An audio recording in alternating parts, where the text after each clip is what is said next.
Bruchim Abayim. I usually don't speak in such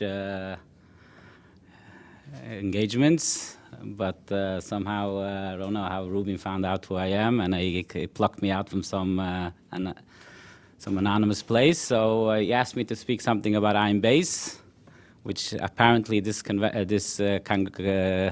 convention over here is dedicated to explore the meaning of Ayin Beis, 100 years from Ayin Beis.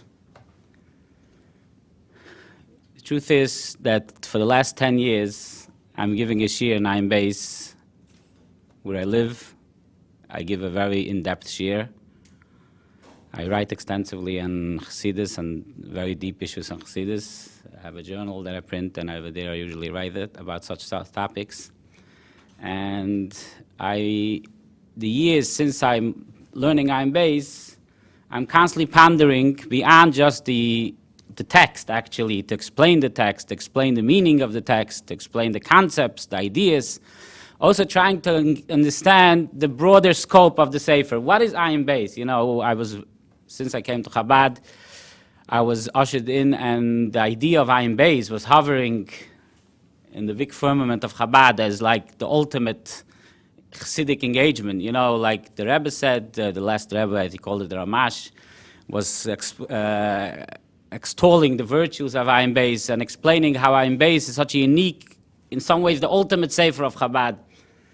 And while I was learning them Sefer, and I'm learning it for many, many years, I'm constantly trying to understand what is the point of the Sefer, what exactly is leading to, is there a certain goal to the Sefer, is there a certain purpose, does the Sefer try to impart a certain specific idea that somebody learns the Sefer from beginning to end, he's supposed to go away with a specific organized concept that idea is supposed to be understood by learning the Sefer. The truth is, until this point, I wasn't able to find such an idea. In other words, when I'm looking at the Sefer, and I'm looking at the purpose of the Sefer, unfortunately, the Sefer doesn't have an introduction. It doesn't say, for example, I'm just like, for comparison's sake, let's say there's the Sefer Imra Bina, which is considered also, until Ayin Beis, it was considered the ultimate intellectual experiment in Habad by the Mittler Rebbe. So that Sefer apparently is very clear. It has introduction. It's based to explain a very fundamental idea specifically. For example, the idea of Achdus Hashem, the most basic idea, fundamental idea in Hasidus in general, and I would say in Chabad in particular, the concept of Achdus Hashem. Now, it's based specifically on the pasuk Shema Yisrael Hashem Elokeinu Hashem Echad. In some ways, it's a continuity of the famous Shar Yichud V'Amunah, the second part of Tanya, which the second part of Tanya is also there to explain this concept. Now, Imra Bina is exploring it in the way that the Mittler Rebbe uniquely explored it. Now, apparently, a person who studies Imra Bina is supposed to come out with the concept of understanding thoroughly the idea of absolute, we call, the upper unity, the lower unity, Yehuda Eloi, Yehuda Tata. He's supposed to understand the concept of absolute effacement of the universe, of the world, the concept which is the most basic idea of Chabad. But the question is, when you come to Ayin Beis, it's hard to determine, it's hard to discern a certain point of view or a certain continuity. You know, we called it Hemsech. Hemsech is supposed to be as a continuum. And apparently there is a continuum. It's a long, three big volumes, which was said over very many years, and then the third volume wasn't even said. And supposedly it's connected one to each other. But when you look at it, you see that it's not really one big subject that this subject is exploring, but rather many subjects. And when you look at the strands that connect one subject to other subject, there are quite many times it's hard to determine how they are linked together and why they're like one certain subject. The question is, however, nevertheless, it seems in some, and you could read like between the letters and between the lines, and if you see and if you evaluate everything that preceded Ayin Beis, you could claim, and you could make this claim, quite obvious I think, that everything what he wrote until that point in some ways was considered a prelude. It was considered an introduction, so to speak, to the ultimate goal that he wrote and he said, the Sefer Ayin Beis. In some ways, Ayin Beis is the culmination. It's the pinnacle of everything that he wrote until now. Now, we'll try to explore this in some ways, and also trying to explore, therefore, what exactly did the Rashab want with the Sefer? What exactly was his goal? Was he trying to impart a specific idea? Or rather, what I think is that he didn't want to impart a specific idea. I can't find any specific idea beyond just the idea of understanding Hasidus per se. In other words, my understanding is that when I look at the intellectual work of the Rashab, I have it look at his general works and his writings from the moment that he assumed becoming a Rebbe of Habad, which was in the immediately after his father's untimely passing when he was quite young and quite a young age, and even at that initial period where was, I would call it some chaotic period in Habad, which the continuity of what we call Habad, being a Habad Rebbe wasn't that obvious, it wasn't clear because of circumstances that is not the time to discuss. But at that point, the initial point, the moment that he is called almost the moment, but immediately after his father's passing, it's clear, it's evident that he embarked on some major journey to engage in interpretation of Chassidus in a manner which was at that point absent in the whole world of Chabad. What I mean to say is, before I'm continuing, I just want to explain some certain perspective was mentioned already by Professor Lowenthal.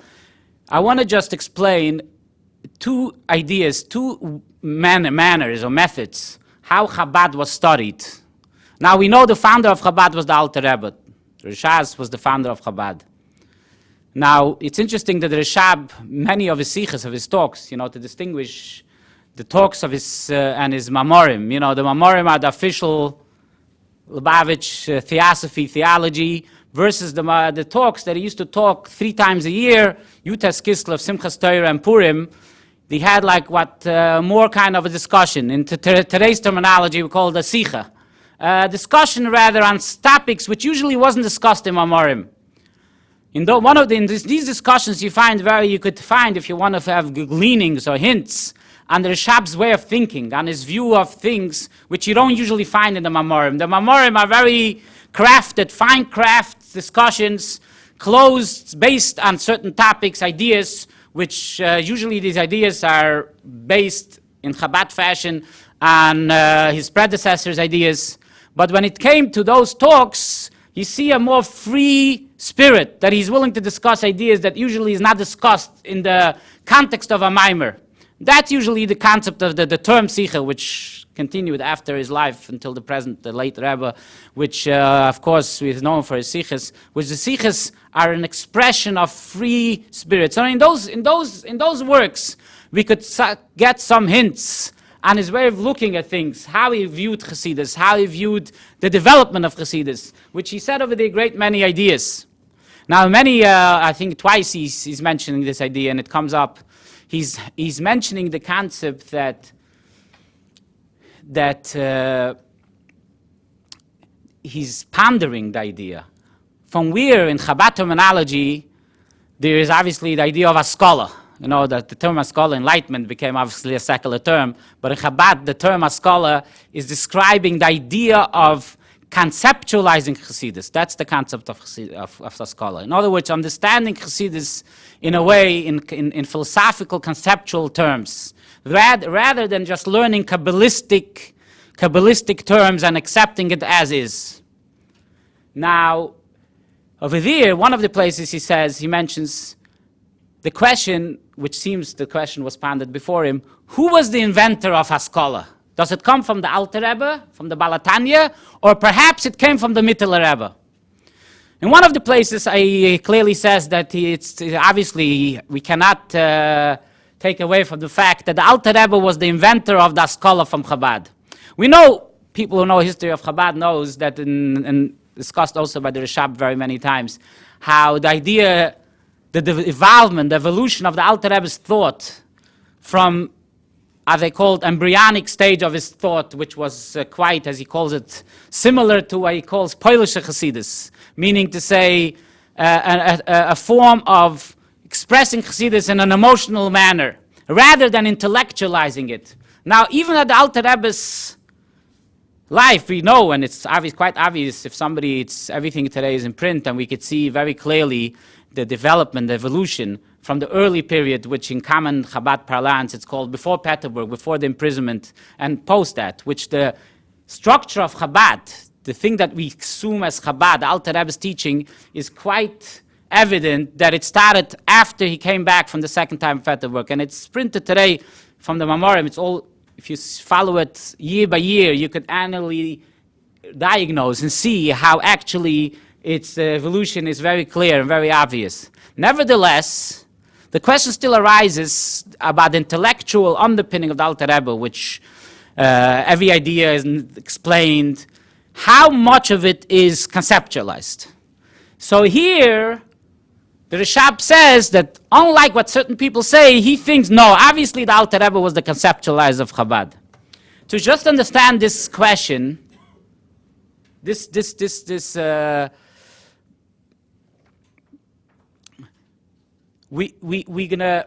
have to understand what the Mittel Rebbe brought to the table. In order to understand it, I would like to even go further. I would say that if in the Lubavitch sphere of understanding, of learning Chassidus, I would say there are generally two systems which were next to each other by the great disciples of the Alter Rebbe, who they both interpret Chassidus and explain Chassidus from their perspective. Obviously, the first was the Mittel Rebbe, Reb Dov Ber, the son of the Alter Rebbe, and the second is the Tzemach Tzedek. The Tzemach Tzedek is Rabbi Menachem Mendel, the grandson of the Alter Rebbe, which both considered themselves, even the Tzemach Tzedek, even the fact that in the lineage of Habad, the Tzemach Tzedek is considered the third Rebbe, but nevertheless, in the way how things were in actuality, they didn't see themselves as linear continuity, so to speak, in intellectual fashion I'm talking about, like from that he considered himself like this, the way that we look at it today, the lineage of Chabad is the seven Rebbes, each Rebbe added a certain dimension, and on that dimension, the new generation is building on. But when it comes to those two, the Mittel Rebbe and the Tzemach Tzedek, we have to say that it's quite obvious that they basically are having two separate views, different distinguished views, how to view what the Alter Rebbe said. Now, if you look at the Mittel Rebbe's work, let's say Imre Bina, Sha'ar Yichud was what mentioned before, correct? And all the rest of his works, we could see clearly that the manner that he took the Alter Rebbe's thought was like, to say a word, he was philosophizing it. Basically, he brought to the table, in order to try to understand what the Alter Rebbe says, as the way how he understood what Chabad meant, understanding Chassidus. And the purpose of understanding Chassidus, obviously, was, Sha'ar Yichud wasn't a means for itself, but was in order that the Chos and therefore use it in davening, which was the ultimate end of Chassidus. That's obvious. Now, the manner that he explained Chassidus, the manner how he engaged, used the material that the Alter Rebbe brought, was to bring to the table, or actually extend or really build on those concepts, the latent concepts that existed within the Alter Rebbe's Chassidus, and broaden it to a level far beyond what the Alter Rebbe said or what the Alter Rebbe written. For example, and we'll use it later also because it's applicable to the Rashab. For example, the Imre Bina, one of the famous chapters of the Imre Bina, which is a very difficult sefer to plot through. It's extremely hard to understand exactly what he wrote for certain reasons. One of the main ideas is that he's trying to explain, and therefore he uses language which obviously is culled from philosophy. For example, he says, Yesh arba chalukos, there are four categories. There's one of them he says it's called the Yesh Ma'ayin, which is a common category in Habad, many times explained the meaning of Yesh Ma'ayin. In contradistinction, we have the term that he uses, Gilui Ve'Halem, meaning revelation and concealment, or concealment and revelation. Then he says, Yuli, Koyach V'Poyel, meaning potential and actuality. And then he says, we have Etzem V'Ispashtus, the essence and expression of the essence. Now these terminologies, very hard to find them in the Alter Rebbe, even though maybe it's hinted at, but it's clear that these things is taking the idea of Chassidus, the explanation of Chassidus onto a new level, borrowing terminology from the philosophical world and bringing it into Chassidus in order to make these ideas really deeply engage him in a philosophical manner. And he's trying to explain, obviously, all those Hasidic concepts about the Shtalshelus and about the different various stages of Shtalshelus and the different manifestations of the Shtalshelus and different emanations of Shtalshelus according to these terminologies, which these terminologies are perhaps mentioned by randomly by the Alter Rebbe, but never fully developed to that extent that he's viewing the world of Chassidus only through the prism of those terminologies. The terminologies are deeply engaged in and trying to distinguish each meaning, like a very, very in-depth discussion, what Etzem V'Ispashtus is. For example, I'll just give you an example, the transformation of a certain concept from the original Hasidic concept into this philosophical terminology. For example, one of the main ideas of the Alter Rebbe is the concept of the lumina, the lumina of the infinite, which is called the Ein Sof, the Oir Ein Sof. This concept is almost, Rashab himself once says, Chidush Rabbeinu, one of the things that the novelties of the Balatanya, to understand the whole Ishtalshelus, is rooted in this notion that unlike the previous Kabbalists and the Lurianic Kabbalists, unlike them that they understood that the Ein Sof, the infinite, which is the term that the Kabbalist uses on God, unlike them that they understand that the Ein Sof is synonymous with the essence of God, with God himself. So the Alter Rebbe develops this concept that that the Ein Sof refers to the Oir Ein Sof. It's a lumina that is emanating from Ein Sof, from the essence. And therefore, Chassidus establishes this very, very important concept in Chassidus, the distinction between the essence and the lumina, the Oir and the Moir, which became like a very fundamental idea in Chassidus. Now, this idea, for example, is explored in many, many Mamorim. So here, the Mittler Rebbe tries to understand this concept through the terminology of Etzem V'Ispashtus. He's trying to fit it in within that category that, for example, that the Oir and the Moir, the Lumina, is comparable to the category that he calls this distinction between Etzem and Ispashtus, and he explores it at length. This is just an example of how a Hasidic, which Oir and Moir is a quintessential Hasidic language, so to speak, and Kabbalistic language, was transformed into a philosophical terminology, into philosophical categories. This is just one. And therefore, he's trying to explain Halem V'Gilui, for example, is already existing. It's a very important point how the Alter Rebbe sees the idea of Atzilus coming from pre-Atzilus, and he defines it as Halem V'Gilui. And there, he performs this interplay between those four things to trying to explain that, so on and so forth. Now, there we see how the Mittler Rebbe transformed this in the ultimate philosophical and what I call conceptual doctrine, that a person should study that in a more organized, very philosophical manner, and a person has to try to delve into the subtleties of all these little distinctions, which is important for a chassid.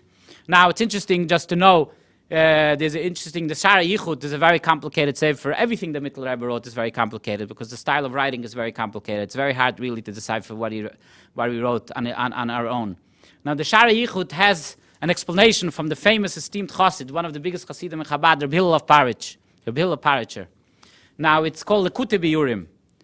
Now, you see, being his famously being one of the great disciples of the Mittler Rebbe, that he engages over there, that sefer, based on the Mittler Rebbe, even more than his Rebbe itself, in engaging into philosophizing. And he makes a statement over there, that a chassid, why is it important to be so philosophical? Why is it important in order to, so he says, because the concept of Achdus Hashem is so complicated, and it's so counterintuitive, that we need to use all different methodologies and mishalim and digmoyas and examples and methods in order to get to understand this concept, this notion that really of Einoid Milvadoi, because it's really so counterintuitive. That's how he introduces himself to the Sefer. And at length, he continues even more variegated, complicated, delving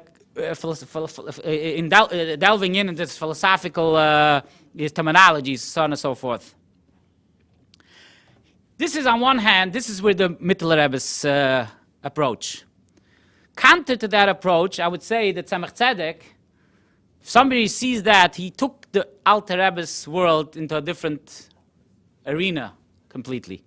If the Mittler Rebbe was trying to bring Chassidus into the world of philosophy, the Tzemach Tzedek, I would say, tried to bring the Chassidus back into the fold. What does that mean, back into the fold? I mean to say that he was trying to look at Chassidus as a part of what we call Pardes, Pshat Remesh Drusoid. The Tzemach Tzedek, and everyone who opens Al-Kut Torah could see that quite clearly. Every mimer of the infinite, I would almost say, annotations on the Alter Rebbe are all basically trying to, first and foremost, find the sources for all the statements that the Alter Rebbe made, the Kabbalistic sources. Either it should be in the Ramak, or it should be in the Ari. He's trying to anchor the whole Hasidic system, the whole Hasidic things, which the Alter Rebbe usually said, almost matter of fact, without anchoring it in the whole body of Judaic sources that existed from Mount Sinai, Talmudic sources, Midrashic sources, Agadic sources, Kabbalistic sources, and even sources, philosophical sources, but more in the sense, not philosophizing them, but like bringing comparisons, showing how these are rooted already in previous ideas, making distinctions. For example, one of the most famous Mamorim of the Tzemach Tzedek, well, famous depends to whom, but it's a very prominent Mamorim of the Tzemach Tzedek, is called Gimel Shittas, which are the three Shittas regarding, the three approaches regarding the Sfirot. You know, there's a famous Kabbalistic argument about the Sfirot, if they are, what are they, if they're Kalim, if they're Oiris, this famous Kabbalistic Shitta. Now the Tzemach Tzedek has Maimer dedicated to explore those three opinions regarding the Sfirot. What motivated him to explore these opinions? The motivation was obviously to explore where does the Alter Rebbe's ideas regarding those shittas fit in. And he's all, in some ways he's saying, well, we could say that Alter Rebbe fits in with the Rekanti. On one mimer seems that he fits in with the Reb David or the Mareches, whatever those shittas are. And then obviously there's one shit that it seems that he fits in with the Ramak. And the whole thing is like basically going back and forth to trying to match or compare and contrast the Alter Rebbe's views versus, now such a thing is absolutely absent by the Mittler Rebbe. You don't find that he's even concerned like where the Alter Rebbe stands regarding the Rekanti. Absolutely it's absent from all what the Mittler Rebbe taught us. The Mittler Rebbe is trying to just understand what the Alter Rebbe said. He's not concerned where it belongs within the big picture of things. He's trying to conceptualize the ideas per se. He doesn't try to, however, the Tzemach Tzedek is absolutely interested only in this. And conceptualization obviously is not very front and center when you read, therefore many people when they read L'Kutei Torah, which L'Kutei Torah, and it's interesting to contrast, actually there are two Svarim on Ala Torah based on the Alter Rebbe's works Ala Torah. One is the Torat Chaim, Torah's Chaim, which is the Mittler Rebbe Mamorim, based on the Alter Rebbe's discourses and the Parsha of the week. Now it's interesting to compare the Torah's Chaim next to the Likutei Torah. Actually, the problem is they're not in the same parashas exactly, because the Torah's Chaim is on Bereshis mainly, Shemois also, and Likutei Torah is on Torah doesn't have the annotations of the Tzemach Tzedek, just the Likutei Torah. But nevertheless, a person could take a week by week, and read a mimer, and obviously the difference is quite, the gap between those two is quite obvious.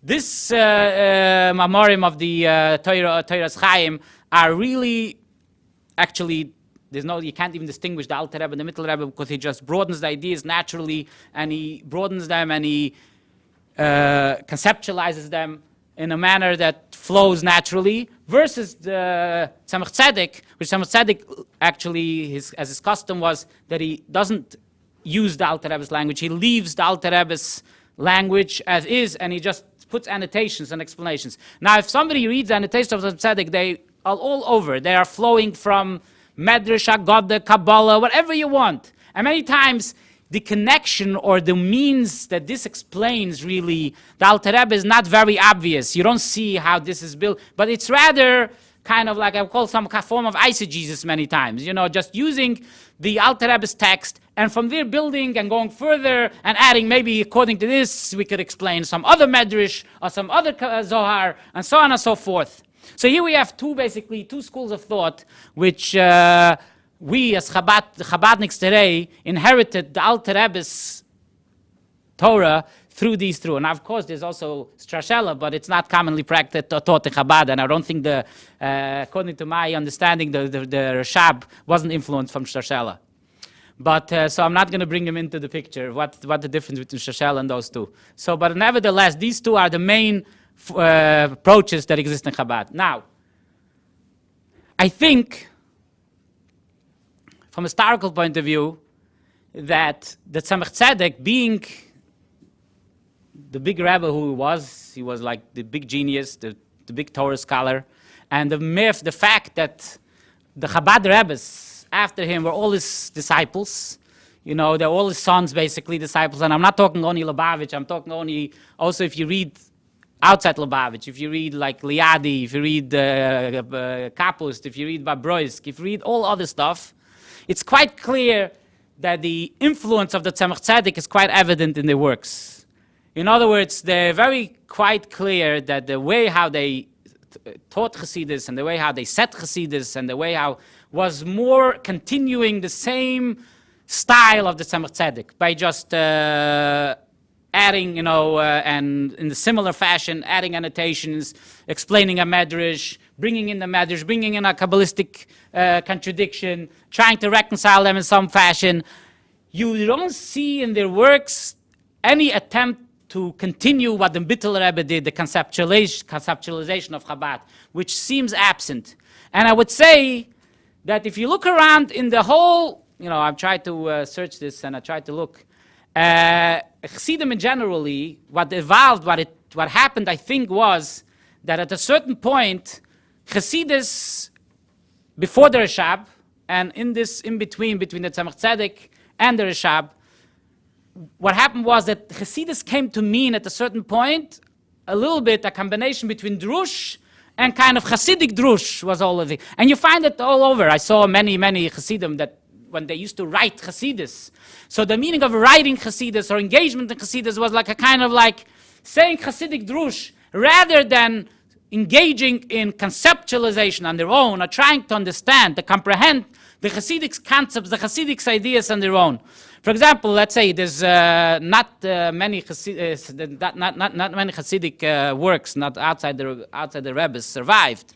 But for example, if you, I'm not talking about the Rebbe's, even if you read, like, let's say, Mogen Avos. I think Mogen Avos is clearly a continuation of the Tzemach Tzedek. It's almost Or HaTorah, just with a few kind of annotations.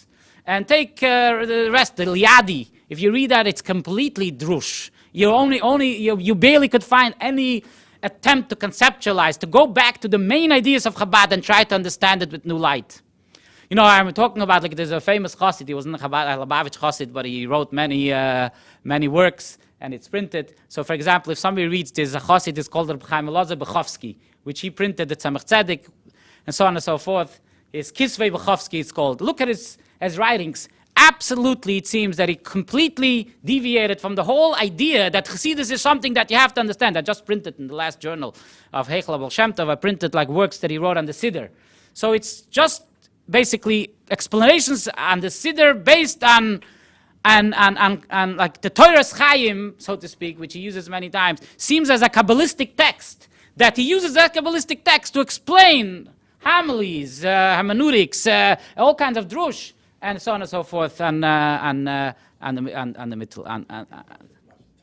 Okay, so I'm gonna. Anyway, I think in that this problem, so to speak, that Rashab came to rectify with going back to conceptualizing Chassidus.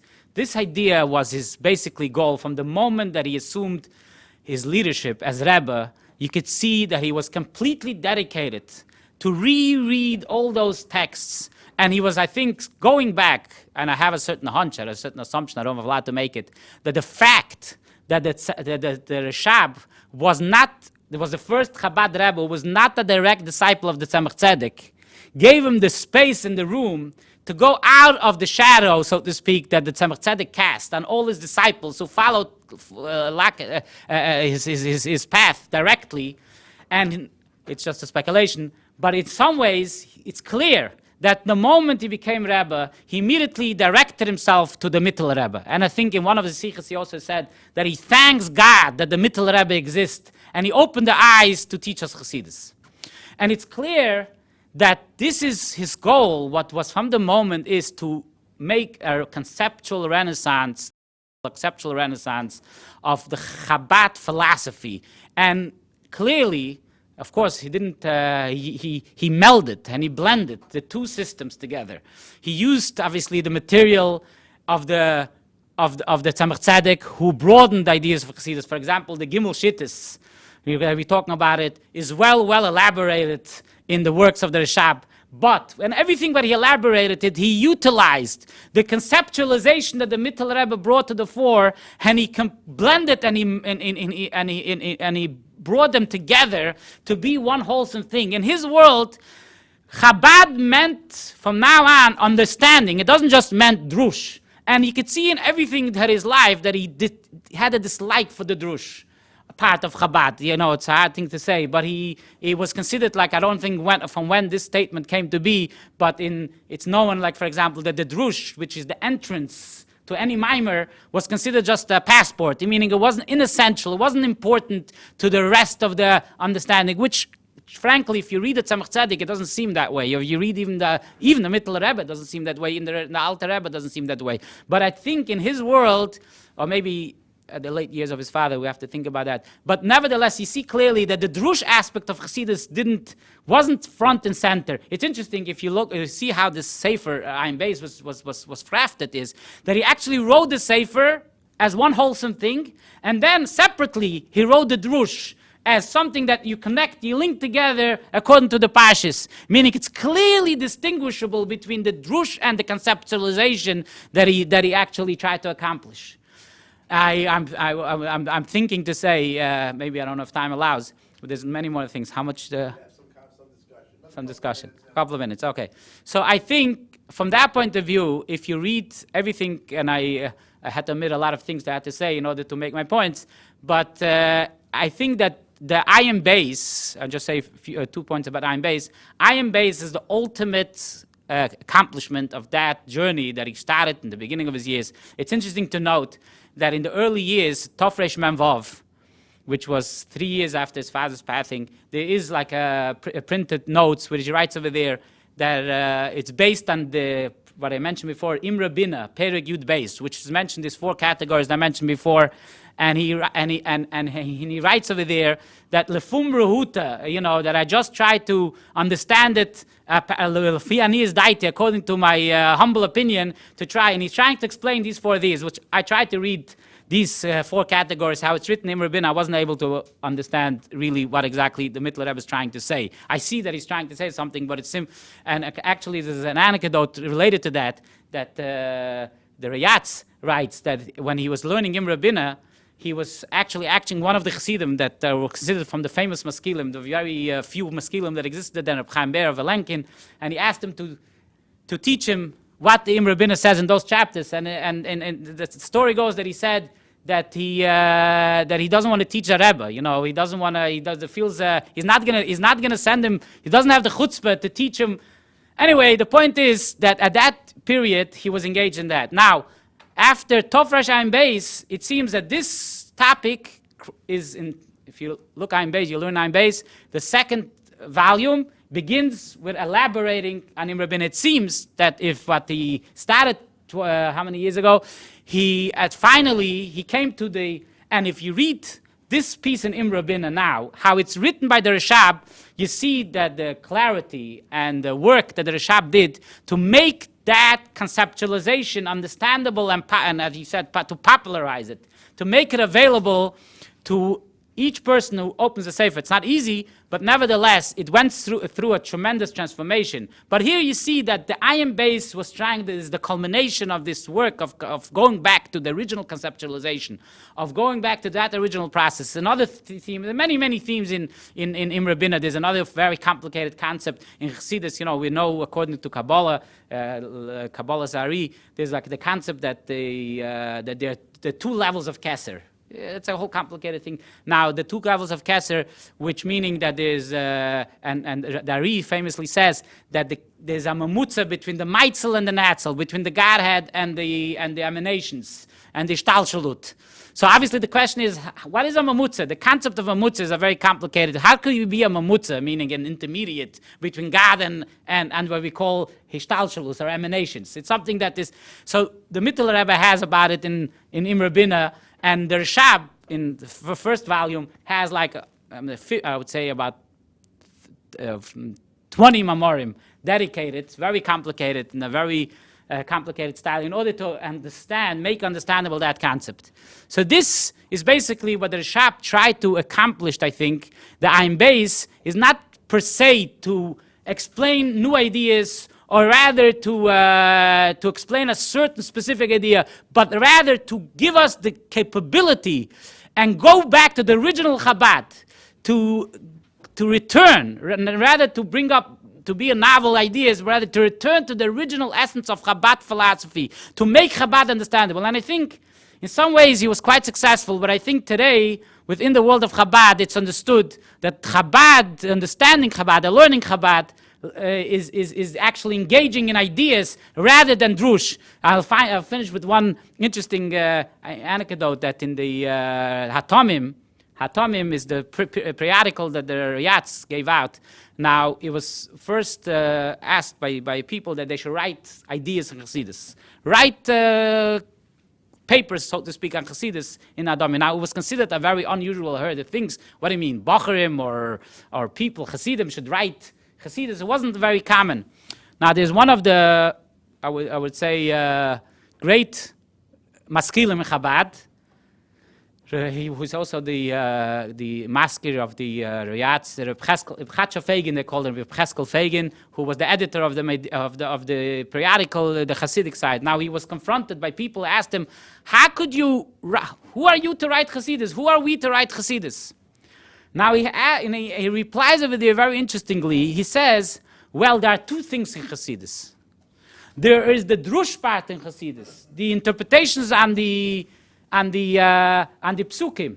And he says very interestingly, I would think counterintuitively, and he says that part only belongs to the Rebbe. We cannot engage that. However, the conceptualizations, it's incumbent upon us to understand Chassidus. We should engage, we should try to explain. Now, the truth is, many years I didn't understand this reply, because it's true. The truth is that if you look in the whole Kabbalistic world, the truth is usually it's understood the opposite. That it's understood that no, when you talk about Kabbalah, so there's many sources for that. They will tell you they're just like adding a pirush, an explanation with a Kabbalistic idea. There's no problem. Everyone can do that. But rather engaging in adding some dimension on the concepts, this is absolutely taboo. This is commonly accepted. Now here, he takes exactly opposite view on this whole thing. I think that this answer became as a result of the Rashab's completely alteration of the whole way of Chabad. I think that before the Rashab, it was understood the opposite, that yes, we could say interpretations, and Hasidus means to give us new engagement in all kinds of like homilies. But understanding, we should shy away from. But the Rashab altered the landscape in such a way that a disciple of the Rashab, and Heichal Ha-Besht is the ultimate disciple, I think, from the Rashab. He was, I think, if you read his writing, he was absolute conceptualizer, par excellence. And he actually came to the exact opposite view, that drush we should leave for the rabbis, but conceptualizations we should engage in.